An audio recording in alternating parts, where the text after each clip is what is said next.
Hello and a good morning. It is now 4 a.m. plus, and we as Singaporeans, regardless of party preferences, wakes up to a new dawn. The 2011 Singapore general elections are now over, and it is time for us, the general public, to put aside the differences that have divided much of the country into various camps. Regardless of the team we voted for, whether they be the winners or losers, we now must reunite as one people under the same flag. In the past few weeks, friends and neighbors have argued and disagreed. The time for that is over, and we should now reorientate ourselves and focus on the more important matters at hand, namely our family commitments, work responsibilities, and friendships.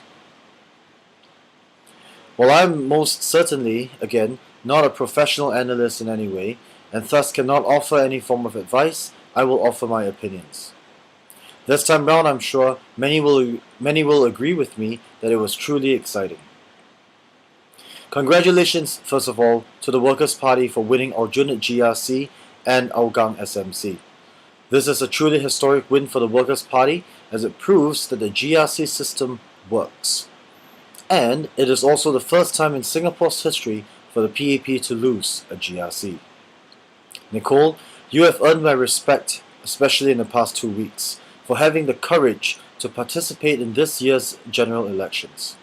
While there are thousands who support you and equally as many who don't, the experience is yours and yours only. We'll hope to see a more impressive fight from you 5 years later, and in the meanwhile, walk the grounds like you said you would and meet the MPs if you need to. It will most certainly gain you a lot more respect. That said, I believe it is also a loss to the nation as a whole for people like Mr. Chiam See Tong, Mr. George Yeo, Mrs. Lim Hui Hua, and Mr. Zainal Rashid to no longer play a part in Parliament. Your efforts, your sacrifice, and your hard work will be much missed. This year's elections proved to us many things, and a sentiment shared among my friends and I was that it seemed like getting information and updates on social medias such as Twitter was much faster than a conventional television. Now, of course, the television reports were official and confirmed, while much of the tweets that offered information hours ahead were unconfirmed. Nonetheless, it proves to further strengthen the point I made in Part 4, pertaining to the speed of information dissemination and general levels of patience. During the last general elections in 2006, Twitter was a company barely months old. Facebook just began spreading across the United States, and there was no such thing as iPhone and iPad. Such technological changes have shifted the way civil society thinks and acts, evident in this year's general elections. This leads on to the PAP's declaration that there will be transformations within the party.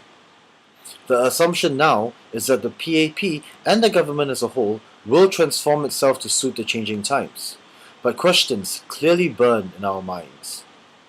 How fast will these changes be? How effective will the government change to ensure it keeps pace with the general population? To what extent are the transformations, and how effective will those transformations be? Those are questions that only time can tell, and it seems like we are on the right track and direction. Lastly, congratulations to Prime Minister Lee Hsien Loong and the People's Action Party for winning a strong mandate from the Singapore people. I believe many from my generation will be watching the next 5 years intently and will hope for greater levels of positivity.